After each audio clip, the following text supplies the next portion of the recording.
नमस्कार, मैं हूं दिबांजलि मोइत्रा। चीन अक्सर अपनी चालबाजियों से सबकी नजरों में आ जाता है। अब बात बीते साल की ही कर लेते हैं, जब कोरोना महामारी को जन्म देना चीन को इस कदर भारी पड़ा कि उसकी छवि दुनिया भर में एक बड़े खलनायक के रूप में दिखने लगी। लोग अब तक इस गंभीर बीमारी से उभर नहीं पाए, लेकिन ऐसा ना हो कि चीन की ये गलत नीतियां इसके पतन का कारण बन जाए। दरअसल चीन की कुंडली में शनि की तृतीय चरण की द्वितीय ढैया किस ओर इशारा कर रही है, बता रहे हैं ज्योतिषाचार्य दैवज्ञ डॉक्टर श्रीपति त्रिपाठी जी। क्या कहती है चीन की कुंडली, देखिए सिर्फ धर्म ज्ञान पर। दोस्तों नमस्कार, मैं हूं डॉक्टर श्रीपति त्रिपाठी। इस समय देश दुनिया में तकरीबन हर जगह चीन को लेकर चर्चा बनी हुई है।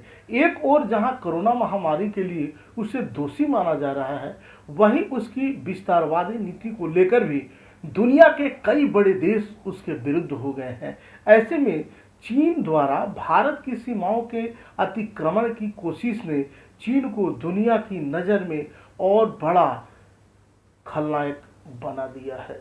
चीन की इन सभी चालबाजियों के बीच ज्योतिष के अनुसार क्या कहता है कि समय की चीन को लेकर क्या परिस्थितियां बन सकती हैं, जिसके अनुसार अगले 4 वर्षों में, ज्योतिष के अनुसार करीब 4 वर्षों में चीन का पतन तय माना जा रहा है।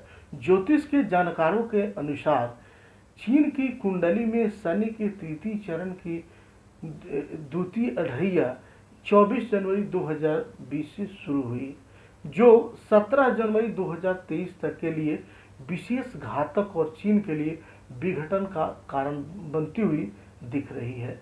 वही नए संवत्सर 2078 राक्षस के राजा व मंत्री मंगल होने और चंद्र के वृश्चिक में होते हुए ग्रहण लगने के दौरान चीन की गलत नीतियों के चलते विश्व के प्रमुख देश एक साथ चीन पर हमला कर सकते हैं। खासकर ऐसे समय में चीन को हार माननी होगी। ऐसे में चीन अंदर से कमजोर होगा, जिसके चलते चीन में तख्ता पलट की स्थिति के चलते इसका विघटन होता दिख रहा है। चीन की कुंडली में शनि की 7.5 के द्वितीय चरण में ही उसके विघटन की नींव 20 जनवरी 2020 को रखी जा चुकी है। ऐसा इसलिए है क्योंकि ज्योतिष में माना जाता है कि जब भी शनि किसी की कुंडली में तृतीय चरण में आता है, तो ऐसा शनि तृतीय चरण की दूसरी ढैया के समय तीसरी जिसकी कुंडली है उसका नाश करता है।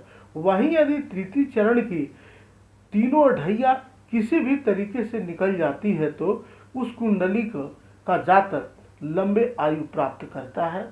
शनि न्याय का देवता होने के साथ ही अनुशासन प्रिय है और हमेशा सत्य का साथ देने वाले ये ग्रह हैं। शनिदेव जो है खासकर इसे दंड दे सकते हैं। चीन की कुंडली के अनुसार उसकी राशि मकर है और इस समय शनि मकर में है। वहीं चंद्रमा उच्च के मंगल के भाग्य भाव में होने के कारण चीन हमेशा विस्तारवादी रहता है। वहीं इसकी कुंडली में बुद्धि के कारक ग्रह राजकुमार बुध अष्टम भाव में सूर्य व गुरु के साथ है।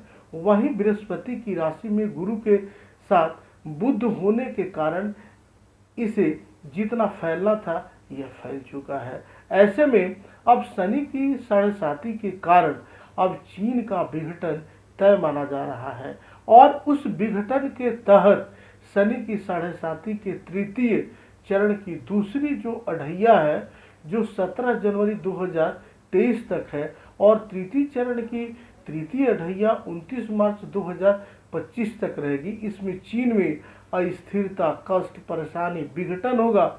इस विघटन के चलते चीन 9 टुकड़ों में बढ़ सकता है।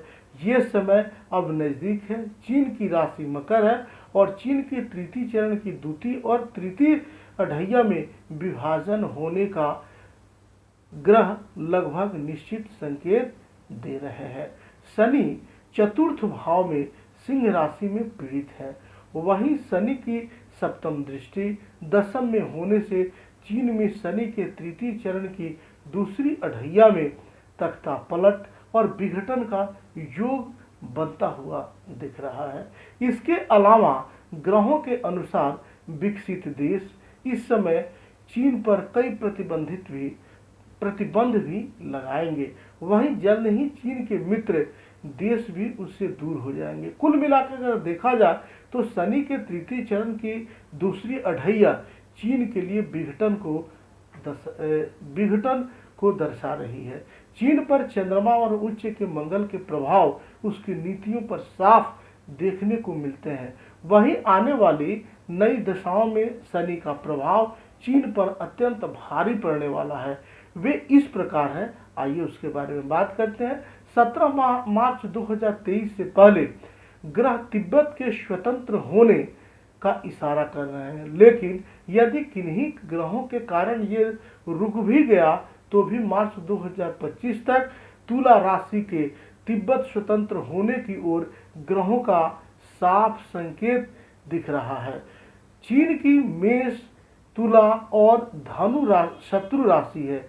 ऐसे में इन तीन राशियों के नाम पर चीन के जो भी प्रांत हैं वे और इन नाम राशियों वाले चीन के मित्र देश भी जल्द ही उसके शत्रु देश होते दिख रहे हैं और चीन के विघटन में इनका बहुत बड़ा रोल होगा। ऐसे में ग्रहों के अनुसार A, I, R, T, K और P इन नामों वाले देशों के इकट्ठे होकर चीन पर हमला करने की भी संभावना है। आने वाला समय चीन के लिए परेशानीदायक हो सकता है। आप सब यूं ही बने रहें, आप अपने आप को ठीक रखें, परिजनों का ध्यान रखें, अपने और अपनों का ख्याल रखें। इस कोरोना काल में सुरक्षा को ध्यान में रखते हुए आगे बढ़ें। मिलते हैं अगले वीडियोस में, तब तक के लिए नमस्कार, जय माता दी, वंदे मातरम।